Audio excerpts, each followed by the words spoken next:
welcome to our show, FadeIn, presented by the Carnegie Screenwriters. I'm your host, Bob Scott. With us today in the studio, we have Alex Cassun. Alex is a multi-talented writer, producer, director, a jack of all trades, master of many. Thanks for being here today, Alex. Thanks, happy to be here. Yeah, it's a pleasure to have you. Now, I don't think I overstated it when I said those things. I've seen your resume, and you've got quite a lot of job descriptions and credits on there, and in various parts of the film and television fields. Yeah, I'm not sure. Well, I gave up I gave up calling myself a writer years ago. Okay. So we can cross that off. Okay. Yeah. Scratch that. No writer. Okay. Yeah. But story you have developer. done some. Story developer. Yeah. There you go. Yeah. Now, you are here in Pittsburgh currently, and Alex is one of the newer members of our group, but you're not from Pittsburgh originally. No. I grew up in a little place called Dugway, Utah, which, if you've heard of it, it's probably for bad reasons. Oh. Yeah, it's famous for, it's kind of the real Area 51, but it's where the anthrax was sent from after 9/11. It was in Stephen King's The Stand is the place where the Captain Tripp's chemical weapons were, the flu was made. So we're in Species and Andromeda strain, everything sci-fi. Everything sci-fi. That's where it originated, cool. yeah. Interesting place, yeah. That sort of iconic opening of The Stand. Yeah. Yeah. It was filmed there as well in Utah, there, yeah, not in Dugway specifically, but in Utah. Yeah. So, how did you get into all of this madness that we call filmmaking? That's good question. I don't know. I've growing up, I've always wanted to be different things. There was a time where I wanted to be like an ornithologist, a time where I wanted to be a teacher, and at some point in time, I just thought being a filmmaker was a good idea. And then after graduating high school, I left Dugway, went down to go to university in southern Utah, and the college I was at didn't have a film degree. So I got into journalism and mass communications, and then took a screenwriting class at another college for a while. And that was it. And then finally kind of fell into it by luck. I didn't move to California. So after Utah, I moved to LA and lived there more or less for 10 years or so. And although I wanted to be a filmmaker, I had no interest in going to LA. It just happened to be my friend in college was from Southern California, so we just packed up and drove off and landed there. Then got stuck for 10 years. So. Stuck for 10 years in LA, huh? Yeah. So now you sort of then are self-taught in any of these things, sort of worked your way from the ground up? Yeah. A production assistant, things like that? Yeah, my first, I'd worked doing like live events and things like that in college. There were a lot of sports in the town that I was at university. And so I went out and filmed a lot of live events, got some experience in editing and doing music videos and things like that. And then when I got to Southern California, I got hired as a production assistant on a reality TV show. But the very first day, they asked me if I wanted to be the director of photography's camera assistant. I had no idea what that would entail. I had no clue, but I'm the type of guy that will just jump into things. So sure, why not? Yeah, exactly. Yeah. So, and he was, run and gun guy, and it was a huge reality show. It was called Average Joe, and it was at the time like a very record-breaking show. So my job was basically start the morning as a production assistant, setting everything up, and then when the camera team rolled in, I would grab my bag and go out and learn how to be a camera assistant. Then at the end of the day, I would come back and then start handing out the paperwork for the next morning, the call sheets and things like that. So I'd start and end the day as a production assistant and then do a 12-hour day in the middle as a camera assistant. And the same company hired me again, this time in art department, and I was doing a TV show called Cowboy U, which 12 or 13 years on is still one of my favorite productions I've ever worked on. And it was just madness. It was like 6 of us building these big kind of cowboy sets. It was a City Slickers type TV show for CMT. And that was 20-hour days for 13 weeks or something like that. It was just absolutely insane, 6 days a week. But a lot of fun with a really small crew, and I learned a lot about set design, set construction, and props and things like that, which then led to kind of a career in production design for a while. Well, did you have any sort of background in that before you jumped into it, or was it like being the assistant to the DP, where, okay, I'll do it and then learn it? Gotcha. It was more, I had a bit more background well, I had a bit more of an interest in it. So when they asked me, you know, if they wanted to come work for them on the next production, they said, we have these kind of roles available. And I said, oh, art department sounds fun. So, you know, I always grew up with power tools and things like that, and loved shop class in high school and things like that. So it was fun to kind of learn how to do it on a professional stage.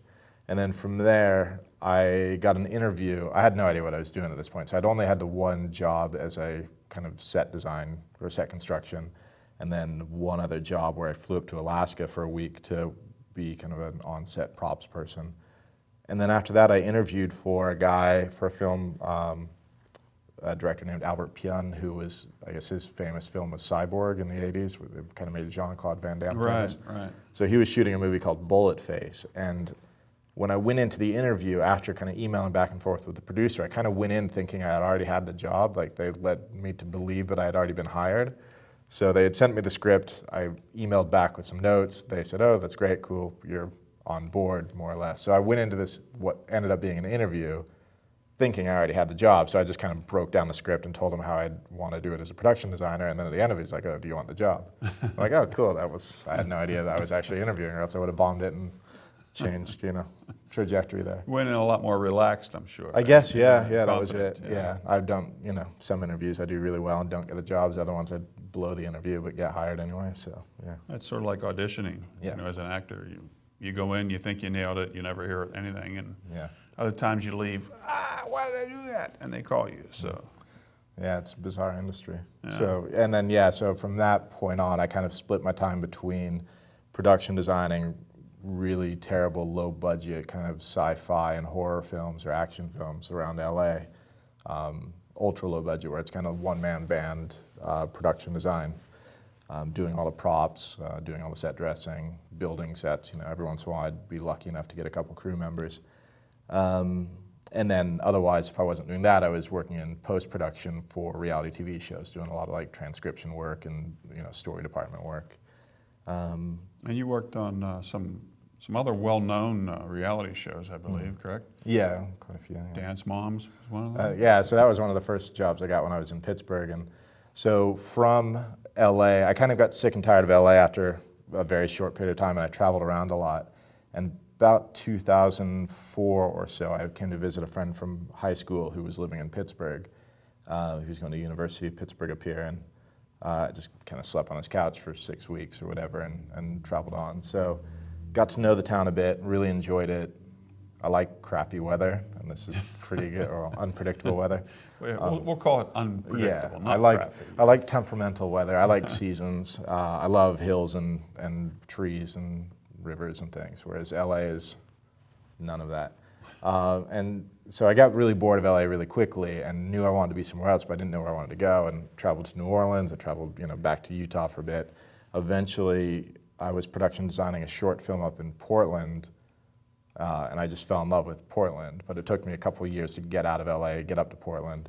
So in 2009, I left LA, moved to Salt Lake City for a year, moved to Portland for a year, got married to a Brit and ended up in Scotland, lived in London, back to LA for a bit, and now I'm here. So a lot of traveling in the last like 7 years. Long and winding road that led you here, huh? Yeah, and it's been exhausting, but you know, we knew we wanted to be somewhere that was affordable. We knew somewhere that, you know, we wanted to be East Coast so we can get back to England a bit easier.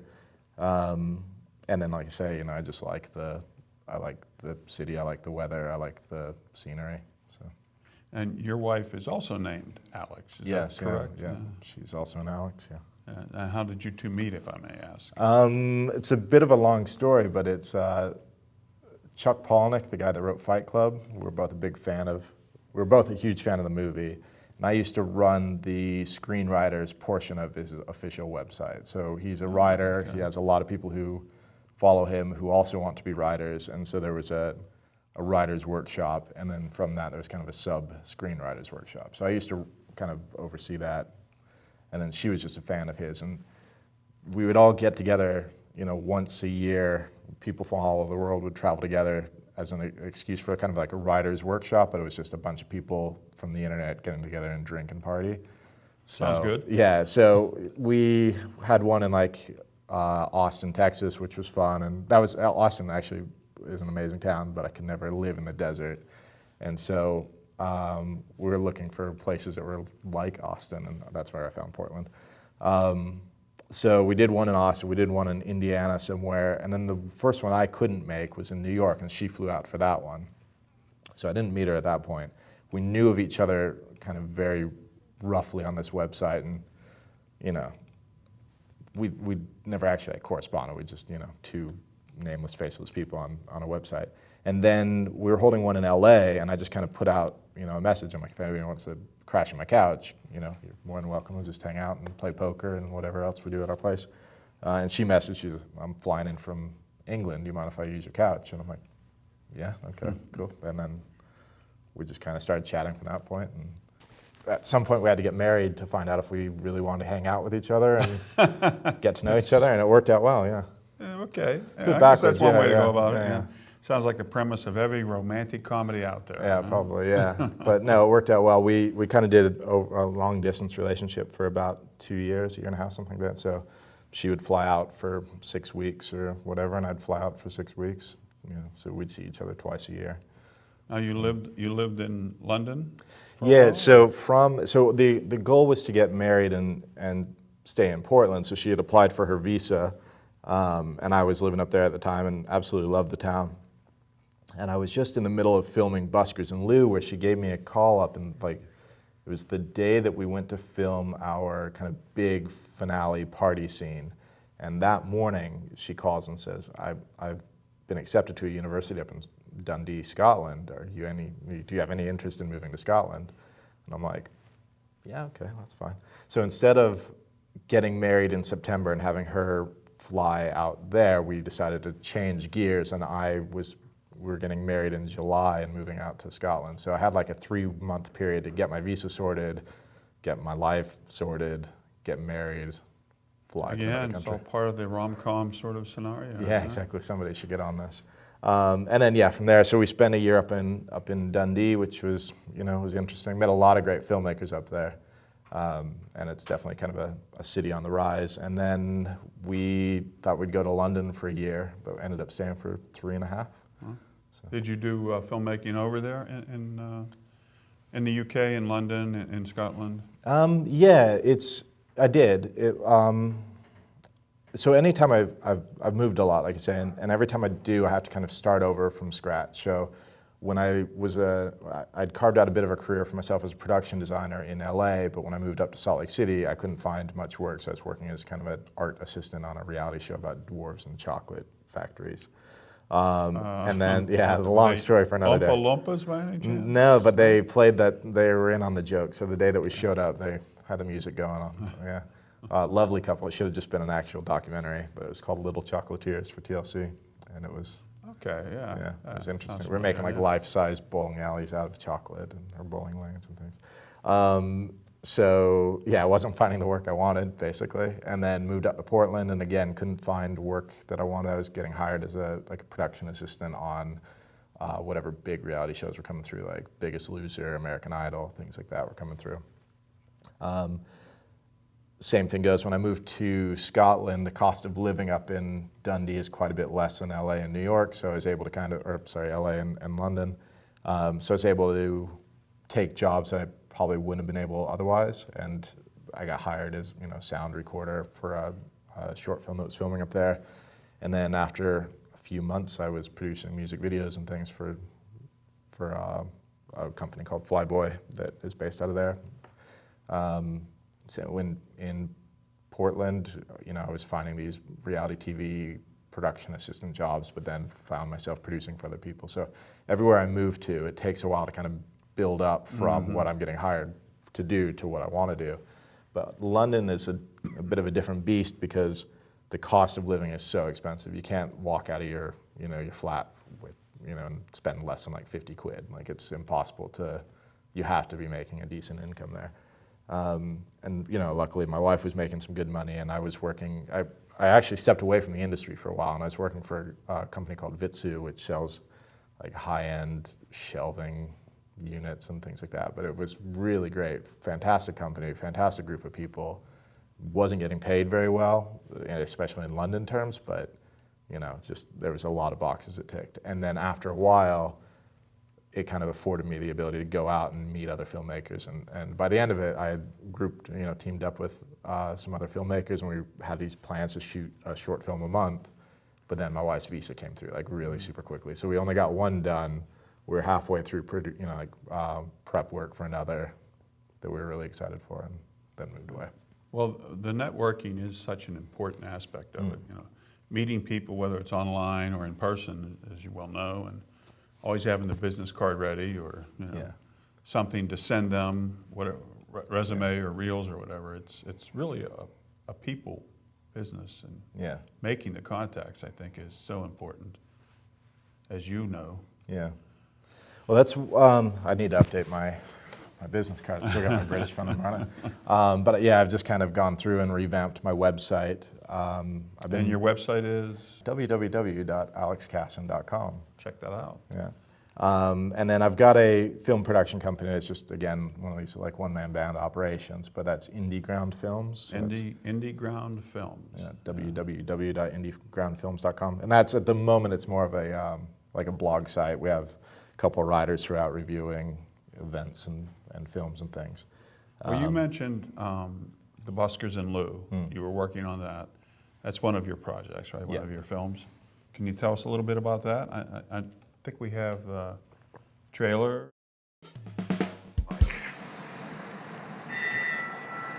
What's that temper like?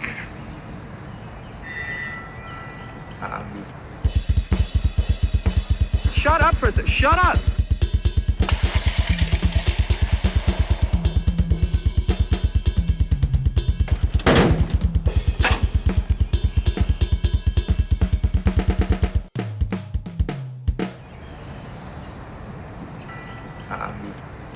Gone.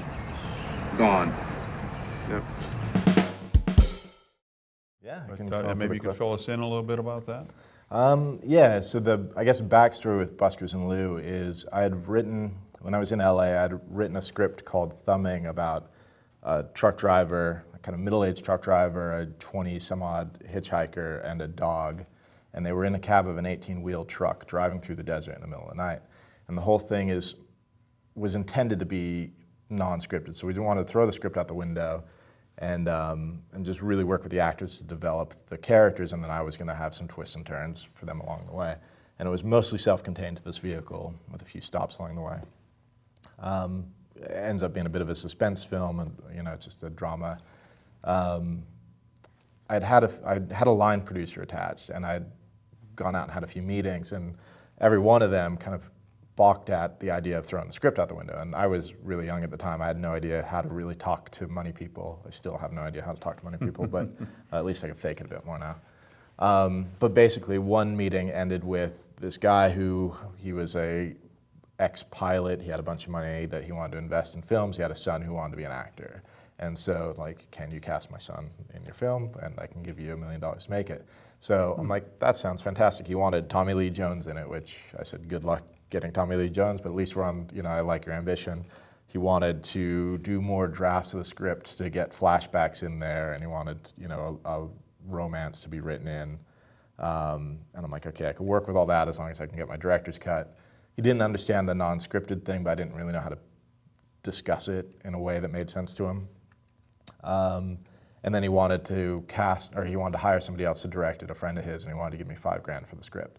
And on most scripts, I'd be like, oh yeah, I'll take $5,000, like that's totally fine. But basically what I wanted was just $50,000 to go shoot it my way. Right. And it was completely a different type of movie than what he wanted to make. So got really fed up of the LA system and got fed up of not being able to kind of like articulate the type of movies I want to make and get people to come on board with me as an artist, filmmaker. And my roommate was an actor. My other roommate was a cinematographer. I wanted to be a cinematographer. We knew a bunch of actors who were into improv and things like that. So we said, screw it, let's go out and make a movie. So from the day that I got back from that meeting, where we walked away with nothing, to the day that we finished my first movie called Hurricane Emma, was about a month. And in that, it was completely non-scripted. It was a series of index cards that said like, interior, coffee shop day, Emma walks in, sees her cousin, says hello. And that's what I've got written down as a scene. And we have a full kind of arc on plot on how we get from A to B to C, and then I was working with the actors to fill in the details. And we'd basically set up a camera, we'd have an hour in a location, we would do one like 7-minute rambling take, and then we'd move the camera and kind of condense the dialogue a bit, do a second take, move the camera, do a third take, and then walk away. And at the end of 4.5 days, we had a finished film. It ended up being like 85 minutes long. It was an intense 4.5 days, but it was a bunch of people who just needed this creative release. We were all very frustrated and upset at the way things were working.